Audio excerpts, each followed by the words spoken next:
Powered by Righteous Media.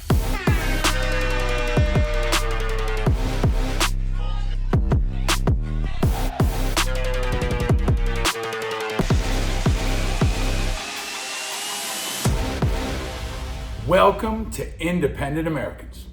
Welcome to episode 319. And welcome to what flooding the zone looks like. I'm your host, Paul Rieckhoff. And now is most definitely a time to stay vigilant.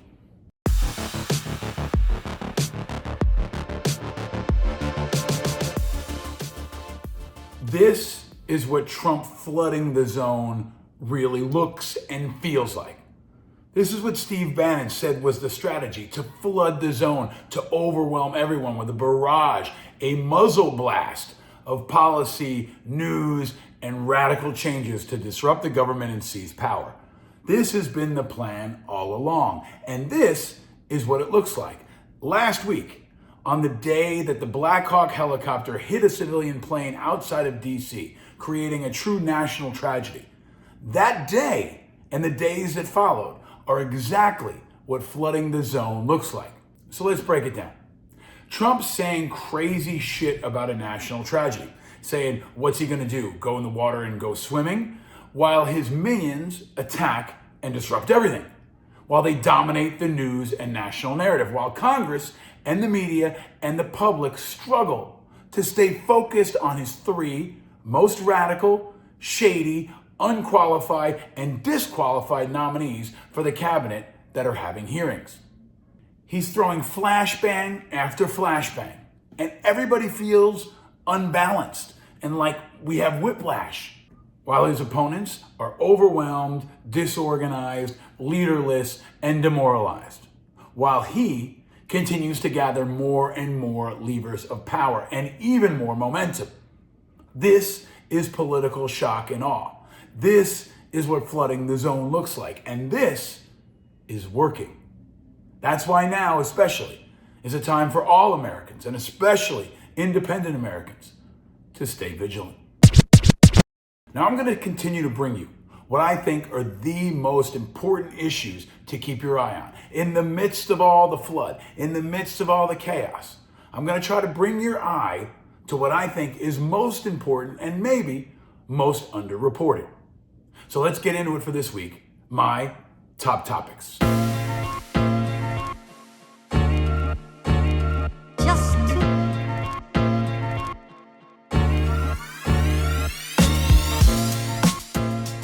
Topic number one. Former Georgia Representative Doug Collins was confirmed to be our new Secretary of Veterans Affairs. I want to focus on this in case you missed it, because most of the country did in the midst of all the other chaos. But as expected, Collins was confirmed, with less scrutiny, less attention, and less coverage than any VA secretary in history, which is what happens when Trump floods the zone. This is what Trump's plan coming together looks like, on the heels of the narrowest of victories on Hegseth, who is now installed as Secretary of Defense. But even this vote for VA Secretary was one of the most divisive, and that should be the real headline. Collins got more no votes than all his predecessors combined. VA secretaries almost always go through with almost unanimous approval, but not in this case. And that should be the real story. 23 Democrats voted no, including former helicopter pilot, Army veteran, and VA Undersecretary Tammy Duckworth, and the former chairwoman of the Senate Veterans Affairs Committee, Patty Murray. They voted no. And that should be the real story, because his support was far from unanimous. Maybe it was due to his total lack of veterans and VA experience, or his political extremism and obvious fealty to Trump. All senators should have voted no, but they didn't. Only 23 did. Oh yeah, did I also tell you Collins is an election denier? Yeah, Mediate had more. As an outgoing member of Congress in 2020, Collins signed an amicus brief in support of a lawsuit that sought to overturn the results of the 2020 election. That case fizzled out at the Supreme Court, but Collins stood strong in his support of denying the election. He's also been a political bomb thrower for the extreme right. After Supreme Court Justice Ruth Bader Ginsburg died in 2020, Collins tweeted this: "Rest in peace to the more than 30 million innocent babies that have been murdered during the decades that Ruth Bader Ginsburg defended pro-abortion laws. With real Donald Trump nominating a replacement that values human life, generations of unborn children will have a chance to live." And who do you think swore him in as new VA secretary? Yep, Clarence Thomas. This is your new VA secretary, America, another real uniter. But part two of this top topic is important. It's something I'm going to bang on probably every week, probably every month, and probably for the next few years. The Democrats will not save you. And in the nomination for Doug Collins, despite his election denial, despite his radical views on abortion, despite his total fealty to Trump, half of the Senate Democrats still voted yes for him. And let's give you the list of names. The Democrats who voted yes on Doug Collins for VA secretary: Bennett from Colorado, Blumenthal from Connecticut, Cortez Masto from Nevada, Durbin from Illinois, Fetterman from Pennsylvania, who might be an independent or even a Republican any day now. Ruben Gallego, what the fuck is up with that? He's a vet. He's supposed to know this stuff. Gillibrand from New York, Hassan from New Hampshire, Henrik from New Mexico, Hickenlooper from Colorado, Kane from Virginia, Kelly. What is going on with Senator Kelly from Arizona? I don't know why he voted yes here. Klobuchar from Minnesota, Lujan from New Mexico, Ossoff from Georgia, Peters from Michigan, Rosen from Nevada, Schiff from California, Shaheen from New Hampshire, Slotkin from Michigan, Warnock from Georgia, Welch from Vermont, and the two so-called independents who aren't really independents and caucus with the Democrats, Sanders from Vermont and King from Maine, both voted yes for radical Doug Collins at the VA. This is your daily reminder that Democrats are failing their supporters. And by default, they're failing America because they're all we got right now. But more than ever, Democrats continue to fold, fragment, and get rolled over and over again. For all their tough talk, yesterday, more than half of them in the Senate still voted to confirm a radical election denier for VA secretary. And let's talk about my next top topic that you might not hear anywhere else. Now that Doug Collins is confirmed at VA, we'll see radical, quick, and damaging changes all across the agency to parallel Hegseth and Department of Defense. And at VA, with a workforce, culture, mission, budget, and symbolism that is massive, but gets very little attention. Collins may be likable and affable and a post-9/11 vet, but have no doubt he will be as radical at VA as Hegseth has been at DOD. They'll be like thunder and lightning, a 1-2 punch of extreme and damaging change for Trump at the two largest, most important, and most influential departments in the entire federal government. And Collins will open the front door and roll out the red carpet for Elon Musk. He already has. My sources tell me that the Doge crew and Musk have already been to the Department of Veterans Affairs, which would make sense because Musk is trying to grab everything and every piece of data. VA's got everything from health records to medications to VA home loan applications to burial sites. He can even find out who got abortions at the VA. Yes, VA did 88 abortions in 2003. So Musk is going to be there post-haste. If you work at VA, get ready for the axe to drop. If you're a private contractor, the feeding frenzy starts now. And if you're a vet that depends on VA for everything, prepare for chaos. Because chaos is our new normal. President Mayhem is back, and we've all got to stay vigilant. Speaking of chaos, the former Democrat turned independent turned MAGA loyalist Bobby Kennedy Jr. looks like he might actually get enough votes to be confirmed. He shouldn't get any votes. He's the most unqualified, disqualified, radical, and ridiculous nominee for this role in history. And anyone who votes for him has no integrity, and history will never forget. And Republicans, hate to break it to you, but Kennedy is not a Republican, and he's not a real independent. And you sellouts are actually going to vote for a Democrat, or even worse, someone who has no allegiance to anything but himself. Kennedy is just another corrupt and power-hungry political shapeshifter, just like Vance and Gabbard and Trump himself. They're all perfect for each other and terrible for America. And they're gaining power by the day. The chaos is really just getting started. And of course, our enemies are celebrating. The Democrats will not stop them. The Democrats will not save us. Stop waiting for them to rise to this moment. They won't and they can't. Develop and support alternative defenses for our democracy. It's not perfect, but one option is independent veterans of America. We're finding, training, supporting, and electing independent veterans to represent the majority of America that isn't a Democrat or Republican, to hold the line in defense of our democracy. So check us out at independentveteransofamerica.org. There will be other movements that will rise, other leaders, other organizations, I think especially from the FBI. More on that coming up with our very special guest, Asha Rangappa, who is a brilliant national security professor at Yale, a former FBI special agent, and one of the smartest people in America on all this shit. And you're going to get her Super Bowl prediction and have a visit from her cat named Pancake. Look for that coming up.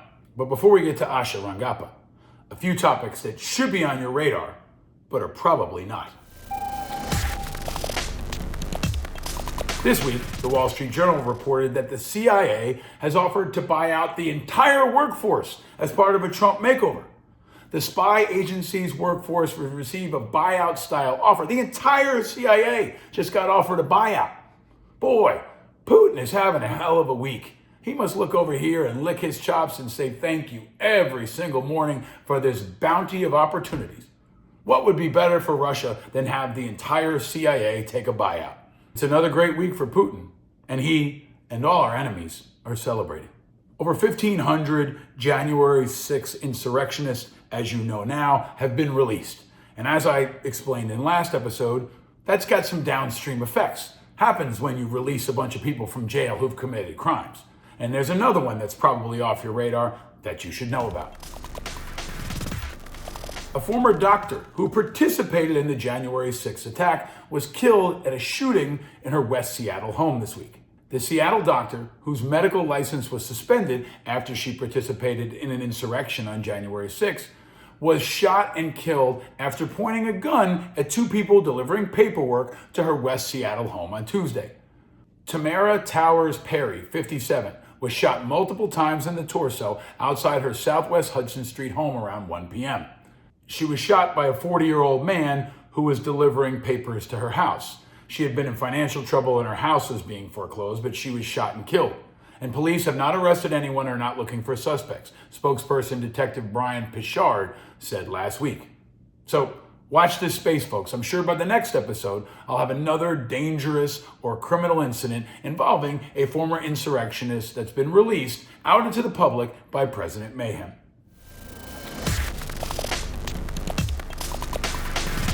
By now, we've all seen the terrible and tragic aircraft crash in Washington, D.C. involving a civilian liner and a Black Hawk helicopter. It was probably preventable, but there are other tragedies that we can prevent now. So it's an important time for me to remind everyone that there are far too many poorly regulated and dangerous civilian helicopters flying all around New York City every single day. Now, even if you don't live in New York City, it's something you should care about because they fly around critical and vulnerable sites like our bridges and like the 9/11 Memorial, which is just a couple blocks away from where I am. A number of them have crashed. A number of people have been killed, and they fly all around a very crowded airspace all over Manhattan every single day. It's only a matter of time before we have a tragedy here in New York like the one that happened in D.C. We need overdue action from Mayor Eric Adams, who, as of this recording, is still mayor, but probably should be in jail, so I'm not holding my breath there. We've got Public Advocate Jumaane Williams, Governor Kathy Hochul, Representative Dan Goldman, Senator Schumer, and Gillibrand, both of whom just voted for Doug Collins, so I'm not holding my breath there. But it's about more than just a quality of life for people here in New York City. It's about public safety and national security. We're talking about aircraft flying around lower Manhattan, around sensitive sites, because I don't know, what could happen? Also below your radar, related to national security and 9/11, Representative Brian Fitzpatrick, a Republican from Pennsylvania, and Representative Tom Suozzi, Democrat from New York, have introduced the Patriot Day Act to formally designate September 11th as a federal holiday. Now, as a 9/11 first responder myself, I support this 100%. Most importantly, as a teaching tool for future generations, so America will truly never forget. I taught an entire seminar at Amherst College in the political science department on the history of 9/11. And most of the students in my class weren't even born on 9/11. So a national holiday would be a powerful, unifying, and cultural teaching tool, historical teaching tool, and maybe even a call to civic action. But I think we can also call it 9/11 without the jingoism of Patriots Day. Everybody knows what 9/11 is, and that's part of why 9/11 as a holiday would be so powerful. So that bill's got my vote, and I invite Representative Fitzpatrick or Representative Suozzi to come on this show to talk about it. This is an issue that should unite all Americans, regardless of party, and especially independent Americans. Now, as you may or may not know, I live in Lower Manhattan, not far from Ground Zero, which has been in the news for another reason a lot lately: congestion pricing.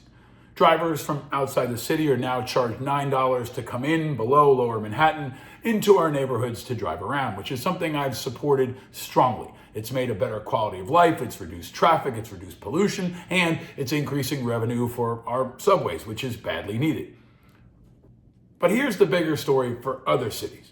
Last week, on Wednesday, I went from Lower Manhattan to Midtown, to where I record News Nation with Colin McShane every single week, in 11 minutes via the FDR. 11 minutes. That's never happened before in my life. So anyone who tells you congestion pricing isn't making traffic better in Manhattan is lying or trying to score political points. And just wait, Trump's about to jump into this one any day now.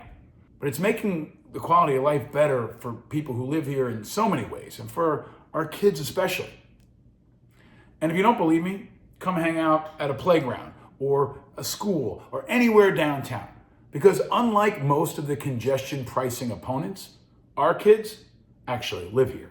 And I'll continue to say, this could be an example of a way to reduce traffic in cities across America. So keep an eye on it and stay vigilant. Now, let's get to my conversation with our excellent guest, someone who's been on the show before and someone who is at the epicenter of Trump's attacks on the FBI. We're going to talk about what FBI agents could be exposed to, how FBI agents do background checks, and if the FBI might be a source of resistance in the next couple of months especially. We're going to talk to Asha Rangappa about that, the Super Bowl, and more. Welcome to my conversation with a former FBI special agent who knows the FBI inside and out and can tell us about not just what's happening now, but what could happen next. Welcome to my conversation with Asha Rangappa, and welcome to Independent Americans, episode 319. Ladies and gentlemen, independent Americans around the country and around the world, it is fully on and we are deep in it, and we are calling in all of our best friends and superstars to help us make sense of it. And given the particular kind of chaos we are experiencing this week, I could think of nobody better than to bring back a returning champion, a friend of the show. The great and powerful Asha Rangappa is back on Independent Americans. Welcome back, my friend. Thank you, Paul. I'm glad to be here, though not glad about the circumstances that warrant it. I'm glad I'm talking to you because, like, in times like this especially, I want to talk to the smartest people, the most experienced people, most objective people I know, and I think you're one of them. First, I just want to give you props on the really cool microphone. It looks like it came from NASA. Which is blocking my t-shirt. I was going to get to that too. Can you tell sorry, folks I didn't. Tell folks what it says. It says, do not obey in advance. Do not obey in advance. This is more reason to watch us on YouTube if you're not already. But Asha, let's start with that. Why that shirt? This shirt, because we're basically in the middle of an authoritarian takeover. And I don't think that's hyperbolic. And we can talk about the reasons why that is the case. And, you know, I've been reading and following a lot of the fascism scholars that are out there, Timothy Snyder, Ruth Ben-Ghiat, and Applebaum. And one of the big lessons that they explain about authoritarian, transitions from democracy to authoritarianism is that power is often freely given away, that they see the authoritarian on the horizon and they begin to acquiesce, anticipating what they'll be asked to do later. And so one of the first things is don't obey in advance. Wait until the moment comes where you have to make that choice. And then ideally, there are some, it takes some moral courage at that point to make the choice, but you don't have to make that choice uh, prematurely.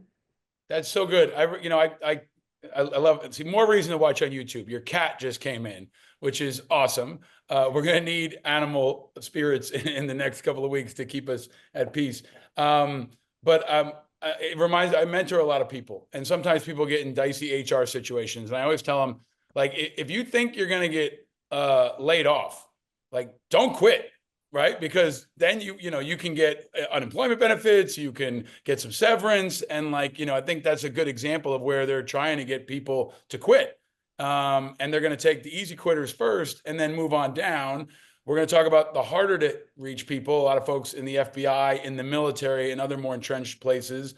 But you are a scholar on national security law. You've been an FBI special agent yourself. You work in the media. You understand how to communicate these things. But I want to bring it back to the personal, since your cat is here and we're in your living room. I'm going to have to ask this question a little bit differently. Maybe I usually ask people, where are you and how are you?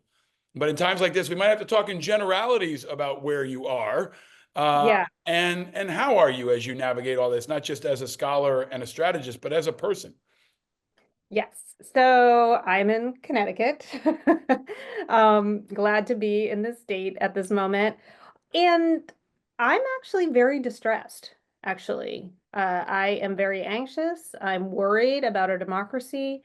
I am concerned as a lawyer because I think what we're seeing right now is something so extraordinary that I'm not sure that our guardrails. I mean, we already knew that the guardrails were weak, but they are designed to deal with a particular kind of situation. I don't even think that the situation that's happening now, that our system is equipped to handle it. I think that's so right. I mean, I'm bombing away on the Democrats constantly, but also trying to impart to people that the Democrats aren't going to save us. I mean, I talked about this in my intro, but for all their bluster and tough talk, yesterday half of the Senate voted to confirm a nominee for VA secretary who's an election denier. I mean, the Democrats aren't going to save us. The chairman of the Joint Chiefs may not be able to save us this time. Let me just ask you to kind of maybe start at the top. I want to talk about the FBI and I want to talk about the January 6th criminals who've been freed. But strategically, if there is an authoritarian attack happening on our government, how do we defend it? Because I hear a lot of people whining and bitching and saying what they're going to do, but they don't really have a strategy. So what is the strategy beyond the Democrats voting against stuff where they're going to get steamrolled and plowed on everything? What is the actual strategy, in your view, to defend our democracy against this takeover? I think the first thing is that we can't be apathetic and we can't be cynical. So I mentioned right now that what's happening right now, our system isn't equipped to deal with it. Having said that, that's not a reason to throw up your hands and be like, oh, well, because that sort of gets to the don't comply in advance. So we have to believe, the democracy works when you believe that it works, and you have to use every mechanism at your disposal to handle it. And just to look at, for a historical example, I mean, Chile was under a dictatorship for 17 years and they found their way out of it. So if they can do that, we have the possibility of getting out of this. I've been thinking a lot about this concept of dharma, which, is in Hinduism. And it's really about you do the next right step. You do the next right step and you're not gaming it out for the final outcome, right? So we do need to use all of the mechanisms at our disposal, all the legal mechanisms and peaceful mechanisms at our power. I think, you're much more on kind of the political lane, but I think, Democrats need to obstruct everything at this moment. To have as much leverage as they can, and at the very least to slow things down. Because one thing that helps in this kind of situation, especially in something as fast moving as this, is friction, is just slowing things down, creating some roadblocks and obstacles that make it harder, even if it seems like it's the end point is a fait accompli. I also personally think that Democrats in Congress need to start documenting this as articles of impeachment. Again, don't game this out. It may not go anywhere, but we are at a point where certain things, that might be the only historical record we have of what happens, because we are seeing websites being taken down, actual facts. As far as I'm, aware, we still have evidence in the Justice Department, but that could get destroyed too. So we really need to start documenting this in all the ways that we can. And I think, the states, I believe, are going to have to play a big role in this, because that is one big buffer litigation that they can bring, because there is standing in a lot of these things that are happening. But Paul, I think, as you said, all of these things aren't going to save us. At some point, I think the people are going to have to make their voices heard, if it means going out in the streets to do it. I think your point about focusing on the next thing is important, but the Democrats are so discombobulated and shattered that they can't focus and prioritize. So, I mean, I thought that the first thing I said after he was sworn in was stop Hegseth, Yes. right? Because Hegseth was the first one up. He was one that could be stopped. He wasn't inevitable. And they came close, right? They lost by one vote. And that was what Trump was doing to kind of bust open a hole for the follow-ons. Now we've got Collins has gone through and Noem has gone through. And Bondi, another election denier. And your point about slowing them down, even if you lose, I think is important to try to reduce their momentum. But kind of strategically, it seems like the Democrats are saying, "Hey, we're gonna fight you on this," when they're already inside the wire. Right? They've lost headquarters. The enemy has infiltrated every element of your base, and now you're trying to just reclaim little holes of power. And the Democrats are acting like the Republicans haven't taken over already, right? Like they have fully taken over, and they've got the gun closet. And that's where I want to move to. Is like I said, if you're going to break into a house and try to take it over, you go for the gun closet first. That's the Defense Department, right? Where you've got the nukes, and you got the Army, and you got the National Guard, and you got all this, and the FBI, right? So now they've gone all in on the FBI, and that attack is underway. Can you lay out for us what is actually happening at the FBI right now, and how it could be the first of a series of dominoes, and maybe the first of signs of resistance? The military, nobody's really spoken out yet. There's no CQ Brown who's resigned and stood up as a leader. I feel like a leader could rise from one of these people that are removed from the FBI. But can you talk specifically about what is actually happening at the FBI and why it's so dangerous? Yes, the FBI, I think, is the best example right now of friction. So the acting deputy attorney general at the Justice Department, Emile Beauvais, sent a request to the FBI leadership requesting the names of all FBI agents who had anything to do with the January 6th investigation, with January 6th prosecutions. Now, Paul, that is the largest investigation in the Department of Justice's history. It involved people who came from all across the country in order, to attend this rally that ended up in the mob attack on the Capitol, which means that all 56 field offices, thousands of agents, including staff and analysts were involved in this because their leads sent out. It's just a sprawling investigation. And it's very clear from the letter that was sent that the purpose of getting this list is to essentially purge these people and summarily dismiss them, possibly even make their names public so that, they might be targets for, mob violence. I mean, all of these January 6th defendants that they prosecuted are now at large, and many of them viciously attacked law enforcement officers. There were two big groups that were convicted of seditious conspiracy for having, basically military style plans to take over the Capitol. So, this is a huge risk for these agents.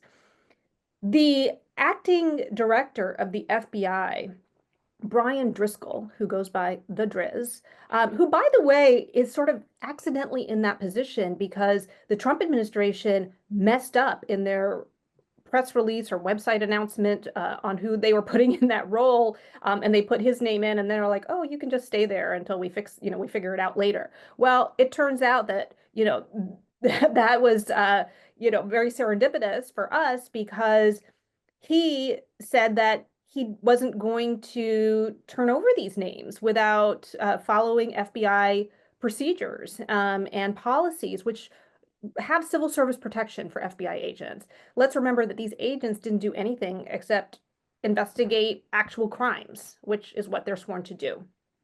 The last I have heard, well, first of all, there have been two lawsuits that have been filed, a class action lawsuit on behalf of these agents, as well as another lawsuit on behalf of the FBI Agents Association and 7 senior FBI officials who have already been fired. And the last development that I know of is that the Driz did, comply with this request, but only by providing a list of the agents who worked with on January 6th by their employee identification numbers, so without any names attached. And the lawsuits are asking for an injunction to prevent the Justice Department from releasing any names. But again, that's kind of friction, right? Because they have these IDs, probably Justice Department can match them up and create a list, but it's extra work. And what Brian Driscoll is doing is kind of staying within the bounds of the law as much as he can, as he is required to do, but to also protect the interests and the independence and mission of the FBI. So what's the nearest comp to this, in the scope of this investigation? I think I heard you say something like it could be as many as 40% of people at the FBI were involved in some way. And it was September 11th maybe a comp for the scope and scale of the investigation? Or do you have a sense of how we can peg it to something else in terms of how many people were touched by this across the entire machine? I suspect that this touched more people than even September 11th.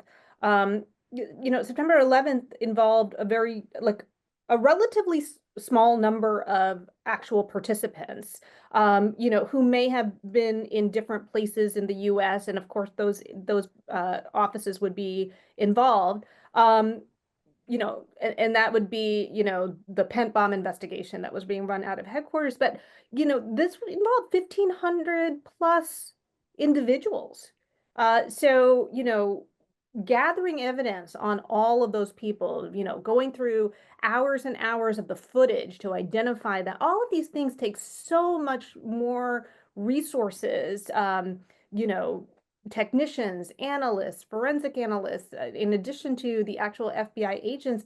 I don't think that there's an analog. I could be wrong, but I do, based on just kind of what I see on the face of it, I would think that this was even larger than the Pent bomb investigation. And just to kind of simplify it, Asha, basically it's blowing their cover, right? It's like, hey, imagine if you have thousands of undercover cops, or you have CIA agents, which may be comps that we have to talk about soon, but basically putting them all out there, leaving them hung out to dry. And I wonder, is there a strategic opportunity for the opposition here, Asha, in that I go back to Iraq under Saddam. When we hit Iraq, Bremer made the controversial decision to disband the military and all people who were Baathists. And what that did was send all the Baathists with guns out into the streets to become the insurgency, to become the opposition. Is there an opportunity in this? Well, let's take it all the way through. Thousands of FBI agents are fired. They're potentially made public. They're pretty smart, sophisticated, organized, networked. I mean, is this a group of people that we could see in the streets, that we could see organizing some kind of peaceful resistance, and really the lead element in defending our democracy in a very it's like Wyatt Earp. I mean, we're looking at them to try to hold the line here as the Cowboys try to take over the town.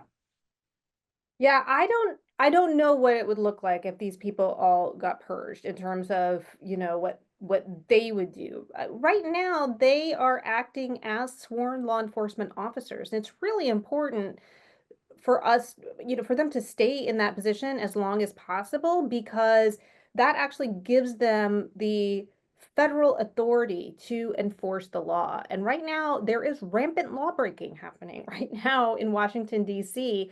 And as far as I'm aware, the FBI might be the only real enforcement agency that we have left. So I'll just add something here, and maybe this is sort of the flip side of your question, which is, if these people were to be purged, it would not only be 42% of the FBI agent workforce, it would leave a huge vacuum across criminal investigations, cyber investigations, counterintelligence investigations, counterterrorism investigations. Investigations would be just left in mid-investigation. I mean, there would be a number of critical threats that would be left unmonitored that put the US people, the American people, in grave danger. At that point, there would be pressure to fill those spots. And my guess is that the next FBI director is not going to go through the thorough vetting process that, the FBI currently has. They can literally fill those spots with anyone they want.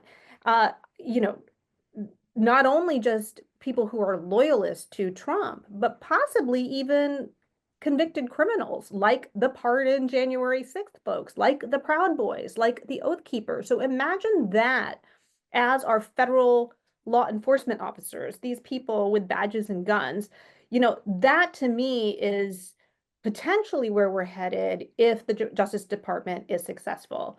I mean, I think that the FBI agents would be law-abiding people who would, I would hope, join any kind of, peaceful action that could resist this, but that they are also very spread out across the country and in different agencies. I mean, the Democrats are like, I see Democrats on TV talking about the midterms. I mean, the midterms is so far away right now, and this is so immediate.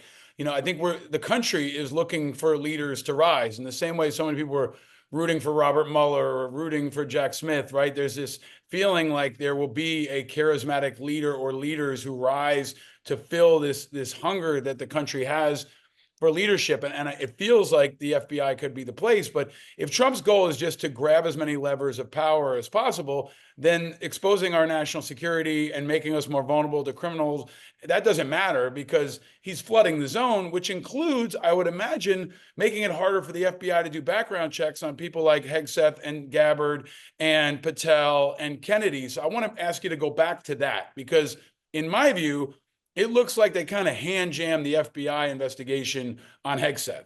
I mean, I don't know how it's going to unfold with Gabbard and with Kennedy and with Patel, but have we ever had this light of an FBI investigation and this much of a need for an FBI investigation around nominees for the cabinet? Because we're talking about what would normally be disqualifying for most people. But we're depending on the FBI to give us good background checks while the FBI is getting attacked by the guy who's pushing for them not to have background checks. Right. I think we saw something similar with the Justice Kavanaugh nomination, where the White House limited the FBI's ability to investigate leads. So one thing that's important to understand is that background checks are run out of the administrative division of the FBI. They are not criminal investigations. In a criminal investigation, FBI agents are authorized kind of independently to utilize every investigative method to, basically go to the endpoint until the matter is resolved. In an administrative background check, they are actually providing information to a client. So it could be another agency. In this case, it's the White House. The client determines the parameters of the investigation. So the client, the White House here, could say, we just want you to interview these 5 people and collect whatever they say, and if there's derogatory information. And what the FBI does is there's something called the adjudicatory desk reference, where based on what they collect, they make an adjudication of whether the person is suitable or not suitable for a position of public trust. However, that's kind of a recommendation. And the client is free to accept or reject it. So basically, this is just a kabuki dance that the White House That's has gone really through. important, right? I think this is so helpful. This is why I'm so glad you're on with us to explain this, because if I wanted to do a thorough investigation of, for example, Pete Hegseth, I would talk to all his ex-wives. Looks like they didn't speak to all his ex-wives. And if Trump says don't speak to the ex-wives, they don't speak to the ex-wives. They are, in this case, they're not fully empowered to protect even their own agency, right? So the FBI investigators who are conducting an investigation on Kash Patel probably are going to go through a more rigorous background check than Kash Patel himself. 100%. Yeah, that's where it's upside down. And I think that's where people, I hope, of integrity, even within the Republican Party, will ring the bell. I mean, I mean, you're talking about people, yeah, you're talking about Cash people Patel who wouldn't get a security clearance, right? Like they would be denied security clearance, but they're going to be in charge of an agency that grants security clearance to millions or thousands, right? Yeah, Cash Patel is not sitting for a polygraph. FBI agents sit for a polygraph in order to even make it into the bureau, and then sit every 5 years for a full, counterintelligence uh, polygraph to make sure that they're not a national security threat. They have to constantly disclose their finances. I mean, they're foreign contacts. I mean, there's, as you know, I mean, you know this, Paul, a Yeah. lot of, there is no way that someone with the background of, frankly, any of these nominees would get through a top secret background check clearance. I think that's really important because there's so few experienced national security and military and law enforcement voices in the media, right? I've been harping on this for years. We had the Iraq and Afghanistan war, and very rarely did you have an anchor or a reporter who had been in the military. Similarly, now we have some lawyers, but we don't have people with the expertise to understand how background checks work, how security clearances work. I mean, I've had a number of FBI investigators call me over the years because I've had so many people go for jobs where it was required. And they had me down as a reference, and the FBI guy would call or come by my office and say, I want to talk to you about this person who used to work for you, and find out what kind of person they were. And they would ask me, do you know if they have any financial vulnerabilities? Do you know if they have any foreign contacts to anyone who would do harm? And I remember the questions because I've gone through it so many times, right? And Yeah. I think it's a really important time for people to not only be outraged, but to be informed about what the actual process looks like. I mean, I just want to send all the support and love to the FBI I can. I mean, I've spoken there before. I used my FBI cup today, right? Because I really do think that in this moment, people are looking for a place to hold the line. And if frankly, the Department of Defense is already tumbling with Hegseth in place, the FBI may be the next beachhead. So to that point, is Patel going to get through in your view? And if he does, what does that mean? Like in the most simple terms. I know we could talk about, but it's so unprecedented. He's so dangerous. He's so radical. Do you think he's going to get through? And if he does, what does that mean? I don't know, Paul. I mean, I was shocked that Hegseth went through. I don't understand what Republicans are, it seems like they would too have an interest in just maintaining kind of a baseline uh level of competence and qualifications for these jobs, just to keep their own constituencies safe. And in terms of background and qualifications, Patel does not, I mean, apart from all of the other kind of Trump loyalist stuff, he just doesn't compare with who we've had. And even William Webster, who's one of the former FBI directors, who also was a director of the CIA, has come forward saying that he does not think this is a person that is suitable to lead this mission. So I don't know if he will make it through or not. I will leave that to the political analysts. If he does, it could be catastrophic, and for a couple of reasons. So, as you just mentioned before, just in terms, and as I talked about the vetting of current agents, all of that is just, he can do away with that. Those background checks that you're talking about, there's a mnemonic in what the FBI checks for. It's called CARLA F BAD, which stands for character, associates, reputation, loyalty, ability, finances, bias, alcohol and addictions, and drugs. Those are all the things that are checked, and that's what you're screened for. That could be done away with. We don't, and by the way, the president can actually grant security clearances to whoever he wants. So again, in terms of who's coming in there. More importantly, the FBI doesn't have a legislative charter. It is a creation of the Justice Department. And the rules that it follows are rules that are promulgated by the Attorney General. They are called Attorney General guidelines. These came out of the church hearings in the 1970s. Congress decided to not put, legislation in place. They decided to trust the Attorney General and the Department of Justice to basically create guardrails. Those rules can be changed. They can be rescinded by the Attorney General. And those are the rules that basically put limitations on the kinds of investigations that you can open, the standards that you need to, or the kind of level that you need to meet in terms of the information you have to open an investigation on, on a U.S. person, for example, to engage in certain kinds of techniques, like how far along and what you need to show in order to do that. That can be done away with the stroke of a pen.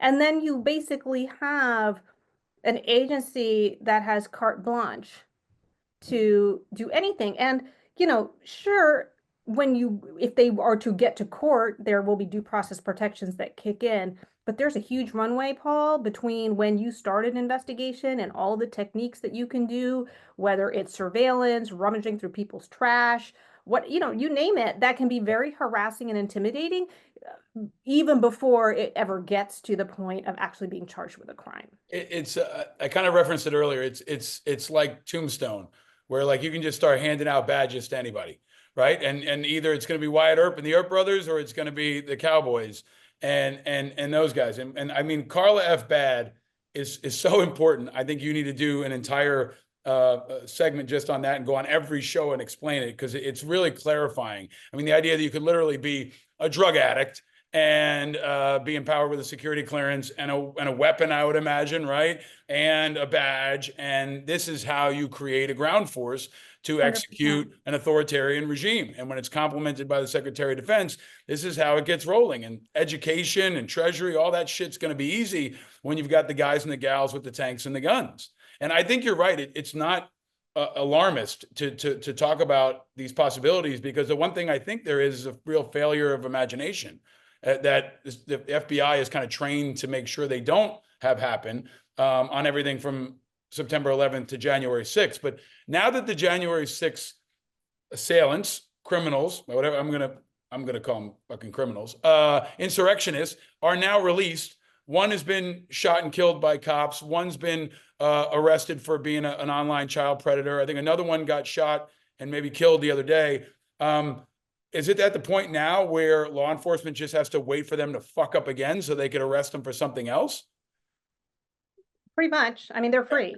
They're free. Then and their firearms ownership rights have been restored as a result of this. So most of these people were convicted of felonies. A felony disqualifies you from lawfully purchasing a firearm.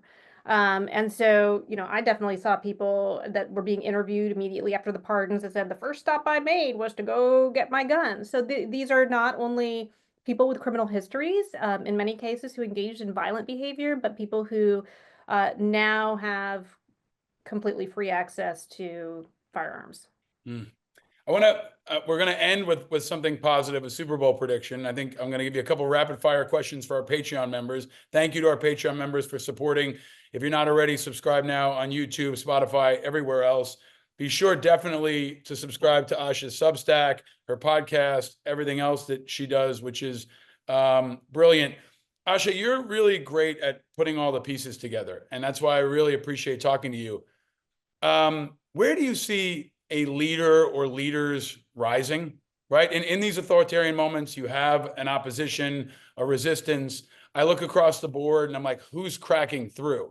And it feels like I'm going to put a point on AOC, right? Because AOC knows how to be kind of a multi-sport athlete. She's not just, screaming on MSNBC, but she seems to be getting to people and moving people and uniquely charismatic and effective.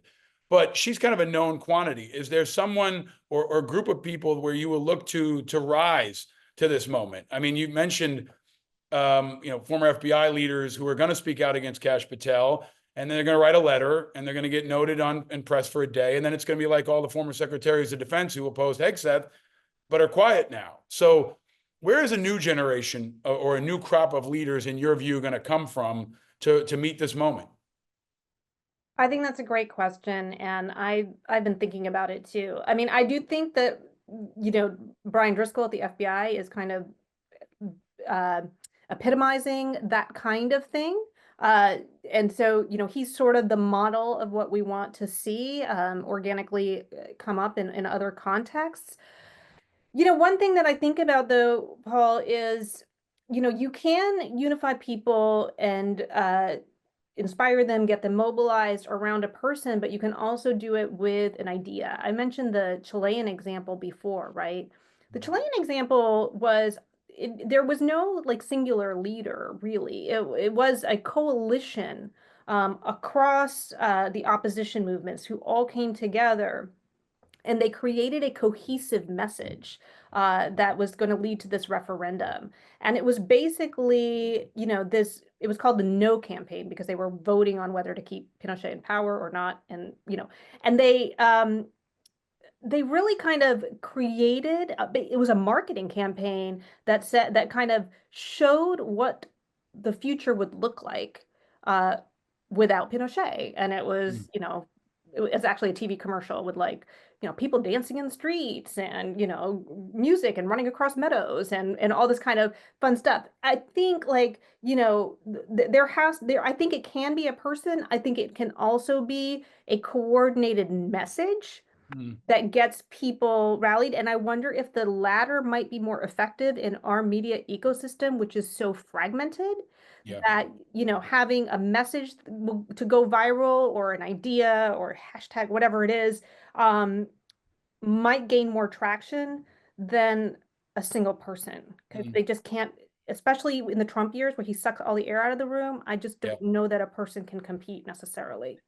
Yeah, there's also something I've been watching, which I will predict could happen, which is someone like Rubio, who is close, who is all in now, who in a month could get fired, could just quit, and someone who Trump has trusted again could quickly turn against him and then try to be this voice of reason because he's been inside, right? It's the Scaramucci effect here on steroids. But I don't think many of these people are so loyal to him that they won't break ranks with him in a month or 2 months and try to create their own opposition from inside. It even could be somebody in his family. That's not unprecedented if you look at history. So I look to those areas. But let me conclude, Asha, the Super Bowl is this weekend, which is fun and a relief, but also a massive national security risk, right? And probably a massive lift for the FBI. And now Trump says he's going. And it's in New Orleans, right, where they just had a terror attack. And if you've been to the Super Bowl in New Orleans, I have, you know that the Dome is kind of in the middle of everything. So it's a hard place to guard. And Trump is going to be there after having experienced an attempted assassination, after this week saying he wants to plow Gaza and turn it into a Bedminster golf course. I mean, every day he's pissing off the world, and we're pissing off the world. So if I'm a bad guy, Super Bowl looks like a pretty good target. So can I ask you the weirdest two-part question? Number one, just break that down from an FBI standpoint. And then who do you think is going to win, the Chiefs or the Eagles? I mean, from a security perspective, I would say, look, the FBI is going to do their job regardless. Even if they're pissed off at him, I mean, they're going to go their duty is to the American people. And there are a lot of other people there, obviously, that they are there to protect. And they're going to be working, coordinating with Secret Service, and managing. It'll be a special events detail that's there. And with local law enforcement, they'll be working too. So they will do the best they can. But I think you point out very astutely that, Trump has been very provocative and is almost like poking the bear. And it is, the Super Bowl is sort of a soft target, right? Like it's a place where there's a lot of people. And so it's just not a very smart thing. And it's the kind of thing that if you were to decimate the FBI would then become it would just become high risk activities, really, I think, because you would not have, people would know that you don't have the kind of resources to protect those things. And unusually, you're telling everybody exactly where you're going to be and when. Right. Right? Which is like 101 and what not to do. Yeah. All right. So when he finally gets there, I don't know how big of a football fan you are, but this week everybody has to have an opinion. Chiefs or Eagles? What do you think, Asha? I don't. So you clearly have not gotten to the end of the last podcast that Renato and I recorded, because yeah, you'll see that I'm not totally up to speed on, Super Bowl. I'm kind of agnostic. But what makes it good is I'm a tabula rasa, and I am totally willing to get on board with basically whoever I'm with. I'm sort of a Republican Super Bowl watcher. Like, I'll just, somebody tell me what to do, and I'll go along with it, no questions asked. So who are you rooting for? And that's who I'm rooting for. I'm rooting for the Chiefs because Okay. I can't root for the Eagles, and I'm picking the Chiefs because I think experience and strategy and being tested in the fire matters. And I said it last week with our guest Dan Lamothe, and we were talking about it. But I think this is one of those times where you've got a super stud on the other side in Saquon Barkley for the Eagles, but you got a machine on the other side that is the Chiefs. The Chiefs kind of run like America used to run. Like it used to be predictable and steady and awesome. It's not quite where we are right now, but yeah. So well, the Chiefs, that they have the player that Taylor Swift is dating, right? Travis Kelce, yes. Okay, so that's good enough for me. There you go. I mean, and just like, again, I think everything is national security. You've also got Taylor Swift there, who the other half of the country hates. And like, I mean, if you want to put everybody who people are really pissed off at in America in one place, the Super Bowl more than inauguration is pretty much it, right? I mean, that is a giant, tens of thousands of high value targets in one place, which is just on a national security level daunting. So I am thankful for your help in guiding us through all that is daunting. You're such an important voice, especially now. You're at this really critical intersection. And I keep saying, everything is about national security. And you have been teaching that for a long time. And we're going to need your wisdom and guidance more than ever, Asha. So thank you for all you're doing. It's a tremendous public service, and you're a great patriot. Thank you, Paul. Thanks for all you do as well. All right, you're gonna come back for a couple quick fire questions. Thank you to Asha. Check her out everywhere and stay vigilant.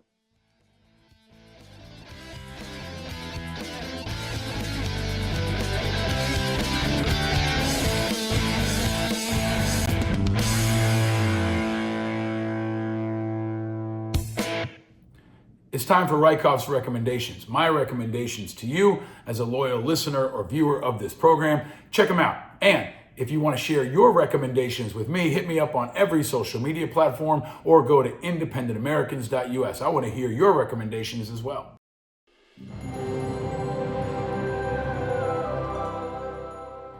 Now, we're going to need some relief from all the chaos and mayhem of our news, and sports is going to provide it. And with football season about to end, basketball season is hitting a new level. And if you haven't heard before, I am a huge fan of the NBA and our surging, very real, very strong New York Knicks. Now, NBA Commissioner Adam Silver was quoted this week about a new proposal that I want to support and recommend. NBA Commissioner Adam Silver said he's a fan of 10-minute quarters in the NBA. He said he likes the idea of shortening games to 40 minutes, going from 12-minute quarters to 10. He said, as we got more involved in global basketball, the NBA is still the only league that plays 48 minutes. And I would be, and I am, a fan of 4 10-minute quarters, said Silver on the Dan Patrick Show.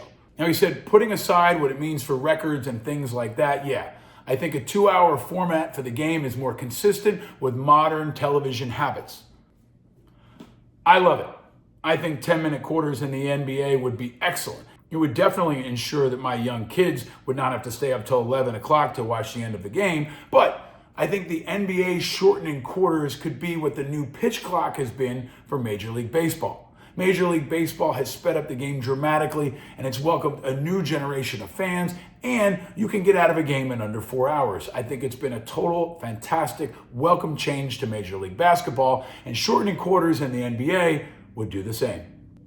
Speaking of basketball, even basketball is not insulated from chaos, as is evidenced by the blockbuster, totally unprecedented, many people thought was fake trade, sending Luca to the LA Lakers in exchange for Anthony Davis back to Dallas.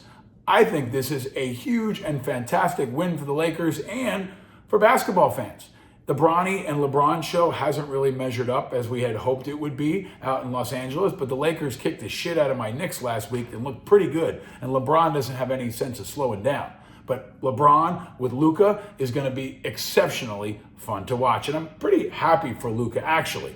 The fact that Dallas didn't want to keep him because they were worried about his injury or his cost or whatever, but the people have already spoken, and thousands of folks in Dallas already want their money back on their season tickets, and I don't blame them.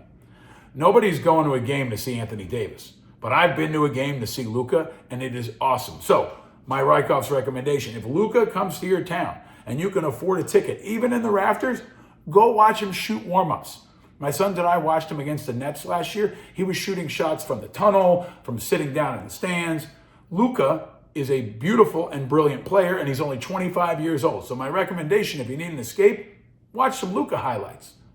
Now, obviously, it's Super Bowl weekend, and as you heard in the last episode, I am all in on the Chiefs. I'm going with the experience of Andy Reid and the experience of Patrick Mahomes and the magic and strategy that they've got to beat the Philadelphia Eagles. Also, because I just can't root for the Eagles. I love Saquon, and I hope he has a great game, but I predict and I am rooting for the Chiefs to roll. But here's my recommendation. Flag football.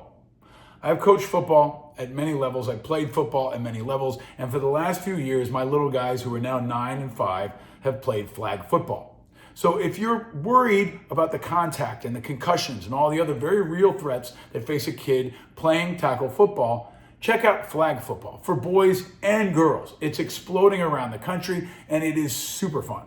And it was the showcase item, strangely, of the NFL Pro Bowl that happened last week, which maybe only football junkies like me watched with my kids. They had all kinds of special events, which was really fun, including a giant tug of war. But then, instead of a tackle football game, they had the NFL superstars play a flag game, which is the best thing to happen to flag football in history, until it's in the Olympics in Los Angeles in 2028, which it is and will be very fun to watch. But it's weird to have no helmets, no linemen, and no hitting, and it feels a little like another sign about how tackle football is dying, but it will forever change the game for a generation of children. Many are never going to want to be a lineman, offensive or defensive again, but it is fun. So flag football doesn't have to be the entire future, but it's definitely going to be part of it.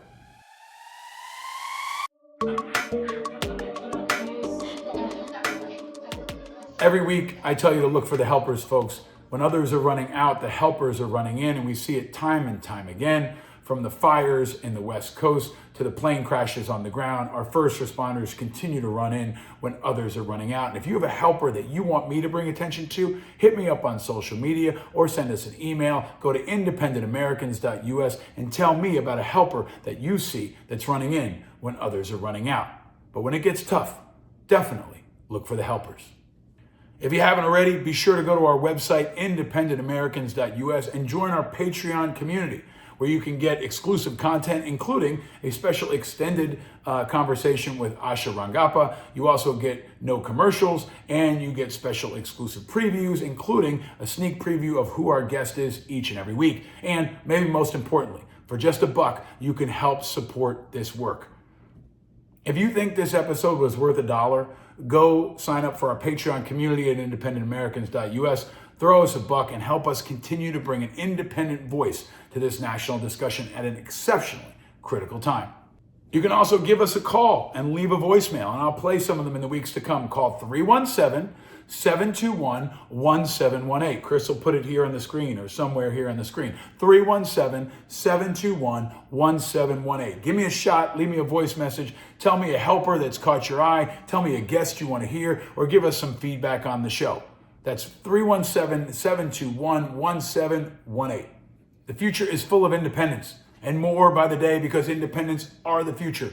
America is more divided and more fragmented than ever, but we at Independent Americans and Righteous Media are working to change that, trying to add light to contrast all that partisan nasty heat. So if you're among the almost 50% of Americans that are independent, this is your show and this is your movement. I welcome all of you to join us and declare your independence from the two-party duopoly.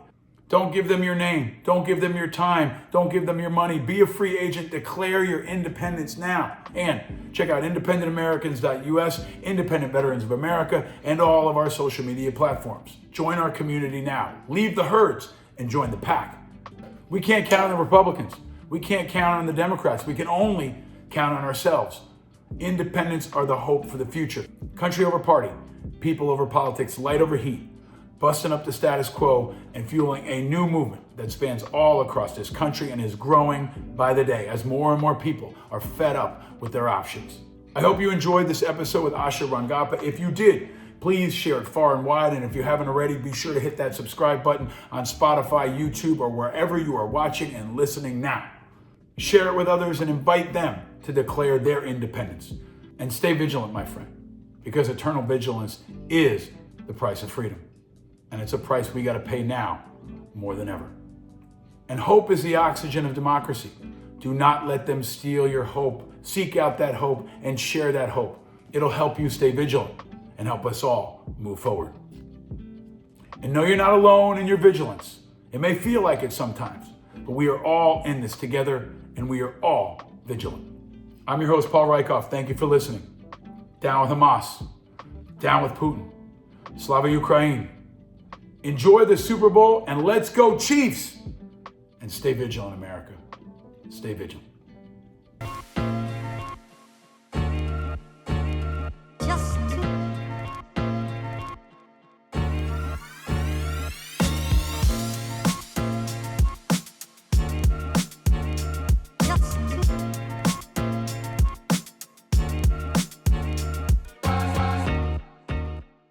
Powered by Righteous Media.